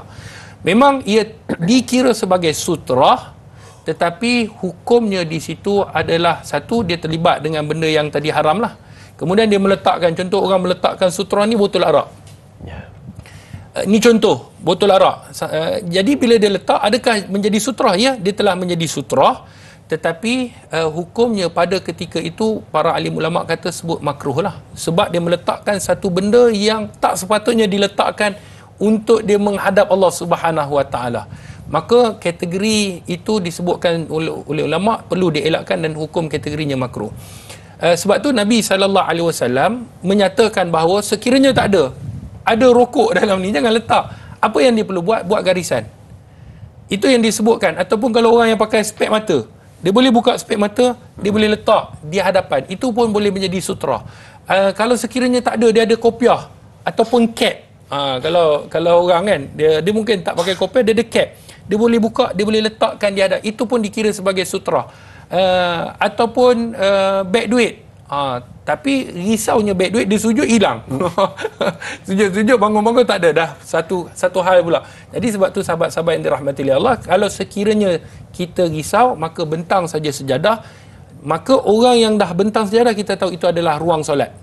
Ataupun sekiranya tak ada, dia semayang dekat ni tempat yang lapang, maka dia letakkan satu garisan penanda aras mana itu adalah tempat untuk dia melakukan solat. Baik, berkenaan dengan solat dengan meletakkan sutrah berupa kotak rukuk sebentar tadi, maka itu jawapannya. Dan Ustaz, kita ada satu pertanyaan dari sahabat kita di ruangan Facebook. Dari sahabat kita Salrasi Cici bertanyakan tentang satu hadis. Katanya, Assalamualaikum Ustaz, apakah maksud hadis ini dan adakah hadis ini berstatus sahih? Kalaulah seseorang itu tahu dosa yang dikenakan ke atasnya akibat berjalan di hadapan orang yang sedang solat, nescaya ia akan berdiri selama 40 hari adalah lebih baik baginya. Mengapa orang yang lalu lalang di hadapan orang yang sedang solat ibarat seperti syaitan, katanya Ustaz. Terima kasih sahabat kita Salrasi Cici. Saya serahkan kepada Al-Fadhil Dr. HD. Silakan. Bismillahirrahmanirrahim. Sahabat-sahabat yang dirahmati oleh Allah, ada terdapat satu hadis seperti mana daripada Cik Salrasi Cici ni menyatakan bahawa hadis yang dikeluarkan oleh Imam Al-Bukhari di dalam sahihnya, bagaimana Al-Juhaim Al-Ansari radhiyallahu an, dia menyatakan bahawa Nabi sallallahu alaihi wasallam bersabda dalam satu hadis, "Lau ya'lam al-marru baina yaday al-musalli madza alaihi lakana an yaqifa arba'ina khaira." Ini kata Nabi, min an yamurru baina yaday. Kata Nabi sallallahu alaihi wasallam, sekiranya orang yang melintas, kalaulah orang yang melintas di hadapan orang yang sedang melakukan solat, contoh saya sedang solat ataupun Dai Azrin sedang solat, saya lalu, kalaulah Nabi sebut, kalaulah sekiranya dia tahu apakah akibat orang yang lalu di hadapan orang yang sedang melakukan ibadah solat, pasti dia akan menunggu selama 40. Oh, 40 hari itu tak adalah? Hari itu tak ada, tapi dalam riwayat ada sebut hari. Ada dalam riwayat macam Bukhari ni dia tak sebut, dia sebut 40. Maka ulama Abu An-Nadhr dia menyebutkan bahawa 40 tu boleh jadi 40 hari, boleh jadi 40 tahun, boleh jadi 40 bulan, boleh jadi 40 kali kharif Sampai umur 40? Sampai umur, semua boleh terjadi. Sebab ulama kata maknanya dia kalau dia tahu apa akibat, dia akan berdiri selama 40 tu lebih baik, kata Nabi. Maknanya kalau 40 tahun dia berdiri, jangan bagi lalu. Kalau dia tahu dosa sangat besar orang yang lalu di hadapan orang yang, maka dia lebih bagus dia tunggu selama 40 tahun pun tak apa. Maknanya kata para alim ulama, betapa besarnya dosa orang yang melalui di hadapan orang yang solat. Sebab tu hari ni, pagi ni kita ajar sutrah supaya kita jangan bagi sahabat-sahabat kita terlibat dengan dosa. Itu hukum dia. Saya suka yang Ustaz sebutkan sebentar tadi waktu praktikal tu, jangan pandang pada berapa punya 40 lah dia cerita ni, cerita 40. Jangan pandang pada 40 tersebut, tetapi pandanglah pada beratnya siksaan pada orang yang melintas ketika orang sedang solat di hadapannya. Baik saudara penonton, berehat seketika, kembali selepas ini bersama Tanyalah Ustaz, biar tahu jangan keliru.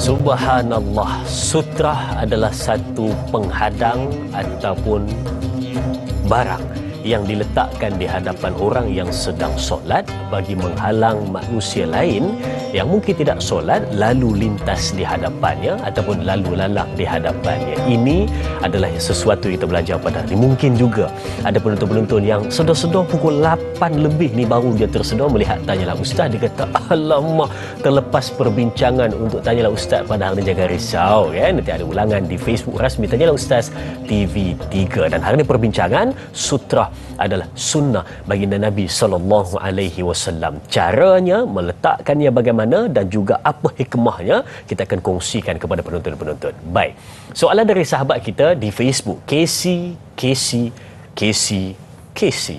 Assalamualaikum Ustaz, katanya, Ustaz, apakah hukumnya untuk solat jika kawasan solatnya tidak luas seperti R&R? Kadang-kadang kita terpaksa melintas di hadapan mereka yang sedang solat ke saf hadapan yang kosong. Mohon pencerahan Ustaz. Terima kasih juga sahabat kita Casey untuk soalan ini. Silakan Doktor. Bismillahirrahmanirrahim. Terima kasih pada Casey. 4 kali Casey lah ni. Saya sebenarnya tertarik namanya, subhanallah. Nanti boleh tak komen apa nama yang tu? Saya dah 7 tahun lebih tak cari 7 masuk. Casey. Alhamdulillah. Senang orang ingat. Senang ingat. Sahabat-sahabat yang dirahmati Allah, di R&R ni dia adalah satu tempat untuk kita melakukan solat yang telah ditetapkan. Selalunya majlis fatwa dia meletakkan boleh kita solat dan diletakkan arah kiblatnya. Ya. Cuma tempat itu kita kena tahu bahawa ada beberapa hukum yang dibenarkan. Ya. Kalau sekiranya di masjid ataupun di musalla, hukum itu tidak boleh berlaku. Antaranya kalau sekiranya kita solat di masjid yang ada imam rawatib, imam yang dilantik, maka kita tak boleh solat mendahului imam itu. Yeah. Ini dalam mazhab Syafi'i. Dan kita pula tidak boleh melakukan dua imam dalam satu masjid. Yeah. Ni di masjid. Contoh dalam masjid rumah kita, ada imam yang dilantik, tiba-tiba kita nak pergi buat jemaah sebelum lagi imam yang ni solat. Kita nak buat jemaah lain, tak boleh. Ataupun kita nak buat 2 jemaah. Contohnya imam tengah solat, tiba-tiba imam ni kita solat, satu lagi imam. Imam tu lambat. Imam tu lambat, tak boleh. Tak dibenarkan. Tetapi kalau di R&R yang bukan disebut sebagai imam yang dilantik, dia siapa-siapa boleh jadi imam, maka hukumnya berbeza. Sekiranya ada 2-3 jemaah, maka kata ulama tidak jadi masalah. Kalau sekiranya boleh satulah. Tetapi disebabkan memandangkan tempat itu tidak diletakkan imam rawatib, imam yang menjadi imam yang telah dilantik, maka waktu itu hukumnya berbeza. Sama jugalah dengan sutrah ini tadi. Tempat yang sempit. Sebab tu satu orang yang nak solat, dia kena mengisi ruang depan dulu. Dan orang kebiasaan, kita pun kadang musafir juga, kadang-kadang di airport, ada orang yang solat tiba-tiba dia jadi imam, surah punya panjang. Kita nak kejar flight, dia punya khusyuk tu, dia kata, "Oi, ini ustaz lebih daripada ustaz lagi." Jadi pendekkan surah. Sebab ada jemaah yang tak dapat masuk sebab ruang kecil, nak digantikan. Kemudian bila bagi salam, "Assalamualaikum warahmatullahi, Assalamualaikum warahmatullahi." Kalau di masjid memang kita akan zikir, kita doa. Waktu itu ada jemaah bangun terus, zikir waktu tengah jalan, tak apa. Ataupun kalau nak doa je, Rabbana ini dia doa, "Ya Allah, ya Tuhanku." Panjang ku tu pun panjang. Siap kunut nazilah. Siap kunut nazilah. Kita di belakang, aku nak tinggal flight ni kejap lagi. Jadi waktu tu kita kena meraihkan orang. Sebab tu di R&R, sekiranya ada kita nak lalu, maka hukumnya tadi tak jadi haram, dia jadi makruh. Yeah. Tetapi kita kena tahu dulu, orang yang nak solat, dia mesti cari ruang di hadapan dulu. Dia pergi ruang depan.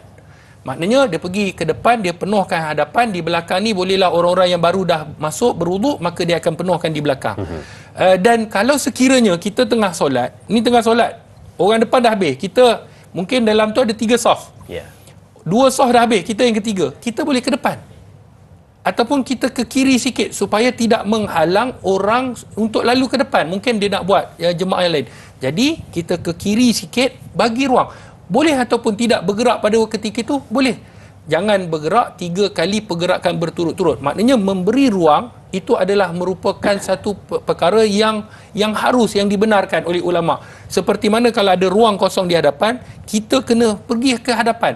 Begitu juga di R&R, kalau boleh semua kita pada pagi ini kita faham, kalau sekiranya ada ruang kosong, maka kita yang sedang solat, kita ke depan pun tidak jadi masalah, ataupun kita ke tepi, beri laluan untuk orang keluar, beri laluan untuk orang masuk. Jadi kalau kita, aku tak penting, biarkan orang nak keluar, kadang tak boleh sebab dia dah solat begitu, peduli apa, kau kena tunggu aku habis. Jadi kan masalah. Jadi kalau kita ada ruang, kita ke tepi sikit dan kita solat dan kita menyenangkan urusan orang lain. Maka hukumnya kalau kita melalui juga, maka tidak terkategori dalam haram, kata ulama, dia termasuk dalam kategori makruh sahaja disebabkan tempat yang sempit dan keadaan itu. Ustaz, terima kasih untuk jawapan itu. Dan ada pernah satu situasi Ustaz juga berkaitan dengan sutrah ini. yang memang kita lihat sendiri di depan mata, di R&R juga pada ketika itu. Satu surau dia bukanlah kecil sangat tapi besar juga. Di satu R&R, dia nak lalu di hadapan orang tersebut, di hadapan yang sedang solat itu tidak ada sutra, tapi dia meletakkan sekejap sutra, dia lalu dan lepas tu dia ambil balik sutra tu. Jadi itu keadaan tu bagaimana, Ustaz? Aci tak dia kata? Buruk siku tak? Boleh tak boleh? Dah letak kepada. Nak tinggal aku punya dia kata. Kan? Dia letak kunci pula. Kereta mungkinlah kereta dia sekarang aku tak balik. Contoh. Boleh ataupun tidak, hukumnya boleh. Maknanya dia nak meletakkan sebentar, kemudian untuk dia lalu, nak menandakan itu tempat yang boleh dia lalu. Kemudian dia ambil. Tidak jadi masalah sebenarnya untuk dia buat penanda sementara. Cuma kalau lebih baik, cari juga untuk kita letakkan supaya orang lain, mungkin kita lepas, orang lain tak lepas. Jadi nak buat kebaikan tu biarlah berpanjangan, biar orang boleh ikut. Jadi bila dia letak, selalunya kita macam saya jugalah. Kalau orang dah lalu jalan tu, kita tengok, oh ni ada laluan yang boleh lalu. Semua pakai ikut. Jadi bila kita dah buat laluan itu, maka kalau boleh kita letakkan sutra, maka kita letakkan akhirnya kalau 3-4 orang kita dah letakkan, kalau kita adalah di masjid, sebab tu saya cakap dengan dai tadi, Azrin, saya kata lepas ni meniaga sutra ni boleh jalan. Orang pun pergi buat bentuk macam kubah tu, letak di masjid-masjid. Dia tak perlu banyak, tak perlu 100, dia 5-10 dah cukup dah. Tapi dia letak di ruang-ruang tiang. Contohnya di tiang-tiang, maka orang nak guna dia boleh letak. Letak sebelah rehal. Di sebelah rehal. Jadi ganjaran pahala banyak. Satu, dia telah mewujudkan sunnah. Yang kedua, dia juga akan dapat pahala yang berpanjangan. Jadi kalau yang letak tu, jangan lupa doakan saya.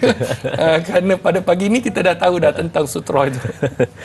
Oh, itu satu idea yang menarik, saya. Buat bentuk-bentuk macam Ustaz lukis tadi kan, yang bentuk macam kubah masjid tu kan. Macam capal. Macam betul, capal Rasulullah. macam capal. Betul. Cuma dia ada tapak di bawah, dah letakkan di hadapan. Baik. Soalan seterusnya dari sahabat kita, Laila Dila Rosa. Assalamualaikum Ustaz. Sejauh manakah kepentingan meletakkan sutrah ketika solat? Adakah seseorang yang tidak meletakkan sutrah di hadapan seolah-olah menafikan haknya sendiri? Mohon pencerahan Ustaz. Terima kasih. Terima kasih juga Laila Dila Rosa untuk soalan ini. Adakah ianya mandatori, Ustaz? Bagaimana? Baik. Terima kasih pada Puan Laila. Orang yang tidak meletakkan, maka dia tidak ada hak untuk menghalang. Ini disebutkan dalam kitab dalam mazhab Syafi'i, tidak ada hak. Sebab apa? Sebab dia telah menafikan hak dia untuk menghalang. Faham? Sebab orang tak tahu di mana tempat dia sujud dan di mana kawasan yang perlu dilalui. Sebab tu orang yang dah pagi ni dia dah tahu, dia sebar-sebarkan supaya ketika mana kita nak solat, maka kita kena meletakkan sutra supaya kita menyenangkan orang lain. Sesiapa yang menyenangkan urusan orang lain, Allah akan menyenangkan urusan dia. Dan bila dia tak meletakkan sutra, maka kata ulama, dia tak boleh halang. Dia tak boleh halang. Sebab apa? Sebab nak halang mesti kena ada kawasan. Jadi orang nak lalu dekat sini ke, nak lalu di belakang ke, nak lalu di tepi ke, jadi mesti ada kawasan. Jadi bila dah ada kawasan itu, maka hak dia boleh dihalang. Sebab tu orang yang tak meletakkan, dia telah menafikan hak dia. Dan sekiranya dia tak letak, bukanlah menjadi satu perkara wajib. Dia adalah termasuk dalam perkara sunnah yang dilakukan oleh Nabi SAW. Ada orang tanya, mesti ada orang tanya, Ustaz, kalau saya tak letak, maknanya solat saya sah ataupun tidak? Dia tidak melibatkan solat. Dia tidak melibatkan tentang rukun, dia tidak melibatkan tentang 3 rukun qauli, fi'li ataupun qalbi, dia tidak melibatkan. Cumanya dia adalah satu fadilat. Sekiranya kita letak, maka kita dapat extra point, kita dapat pahala sunnah. Tapi kalau kita tak letak, maknanya kita tidak ada hak. Dan kalau sekiranya kita letak, kita juga telah menyelamatkan orang daripada hadis tadi yang Nabi kata kalau dia berdiri 40, itu lebih baik. 40 hari ke, 40 tahun ke, 40 jam ke, maknanya sangat besar orang yang lalu di hadapan orang yang sedang solat. Dosanya sangat-sangat besar. Sebab itu kena usaha untuk meletakkan sutra bagi menyelamatkan kawan-kawan kita daripada terlibat daripada dosa. Adakah sutra ini juga mungkin juga macam Ustaz kata tadi, mesti ada orang tanya, kalau saya tak letak adakah sah? Tapi pula kalau ada orang tanya, dia kata kalau saya tak letak sutra ni, adakah saya ni macam Nabi sebut, siapa yang tidak ikut sunnahku falaysa minni. Bagaimana Ustaz? Baik. Ini bukan sebagai penutup ataupun kesimpulan. Baik, kesimpulan dan penutupnya tidaklah termasuk, tetapi sekiranya dia kata oh ini bukan sunnah, menafikan, itu barulah yang disebutkan kategori. Cumanya orang yang mengikut sunnah Nabi, maka sudah pasti kata Nabi, dia akan duduk berhampiran dan dia akan bersamaku dalam syurga Allah. Subhanallah, sunnah Nabi walaupun ianya kecil tetapi sangat-sangat besar di sisi Allah Subhanahu Wa Taala. Ingat, kalau tak boleh tinggal semua, jangan. Kalau tak boleh buat semua, jangan tinggal semua. Kalau tak boleh tinggal semua, lain cerita dia. Baik Ustaz, silakan dengan doa sebagai penutup perbincangan kita, silakan. Bismillahirrahmanirrahim. Alhamdulillahirabbil alamin wassalatu wassalam ala asyrafil anbiya'i wal mursalin wa ala alihi wa sahbihi ajma'in. Ya Allah, ya Tuhan kami menadah tangan kepadamu ya Allah pada pagi yang penuh dengan keberkatan dan kemuliaan. Ya Allah, kami syukur kepadamu ya Allah. Sesungguhnya Engkau lah yang Maha Esa, Engkau lah Maha Kuasa ya Allah. Tiada Tuhan yang kami sembah melainkan Engkau ya Allah. Ya Allah, ya Tuhan kami syukur pada pagi ini ya Allah kami telah mendapat ilmu-ilmu yang bermanfaat. Amin. Ya Allah, kami syukur ya Allah Engkau telah bangkitkan kami dan berikan kepada kami kesempatan untuk kami bertaubat kepadamu. Ya Allah, terimalah taubat kami ya Allah. Ampunlah segala dosa kami ya Allah. Ampunlah segala dosa ibu bapa kami ya Allah. Rahmatilah mereka seperti mana mereka merahmati kami sewaktu kami kecil. Ya Allah, ya Tuhan kami, ada dalam kalangan kami yang susah, maka bantulah ya Allah.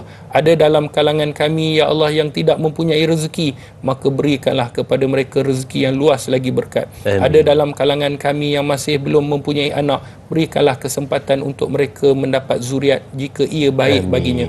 Ya Allah, ada dalam kalangan kami yang masih belum mendapat jodoh, berikanlah jodoh yang baik kepada mereka ya Allah. Ya Allah, ada dalam kalangan kami yang mempunyai keaiban, maka tutuplah aib kami ya Allah. Ya Allah, ya Tuhan kami memohon kepadamu ya Allah, bantulah sahabat-sahabat, saudara-saudara kami di bumi Palestin ya Allah. Kami tidak mampu melainkan kami hanya mampu untuk berdoa kepadamu. Engkau lah yang maha hebat, Engkau lah maha kuasa. Ya Allah, ya Tuhan kami, basahkanlah lidah kami supaya kami sentiasa berzikir kepadamu. Jadikanlah hati kami sentiasa ikhlas kerana-Mu. Jadikanlah tubuh badan kami ringan ya Allah untuk beribadah kepadamu. Matikanlah kami dalam kebaikan ya Allah. Janganlah Kau matikan kami dalam keburukan. Amin. Ya Allah, terimalah doa kami pada pagi ini. Rabbana atina fid dunya hasanah wa fil akhirati hasanah wa qina azabannar. Subhana rabbika rabbil izzati amma yasifun wa salamun alal mursalin walhamdulillahi rabbil alamin. Amin, amin, ya Rabbal Alamin. Alhamdulillah, selesai perbincangan kita berkenaan dengan sutra. Itu adalah sunnah baginda Nabi SAW. Mudah-mudahan dapat kita amalkan dan dapat kita sebarkan kepada sahabat-sahabat kita. Semoga semuanya beroleh manfaat. Sila penonton, kita ucapkan terima kasih kepada Al-Fadil.HD. Terima kasih diucapkan kepada semua penonton. Kita tutup dengan tasbih kafarah dan suratul As. Subhanakallahumma wa bihamdika asyhadu an la ilaha illa anta astaghfiruka wa atubu ilaih. Bismillahirrahmanirrahim. Wal 'asri innal insana lafi khusr illa alladhina amanu wa amilus solihat wa tawasaw bil haqqi wa tawasaw bis sabr.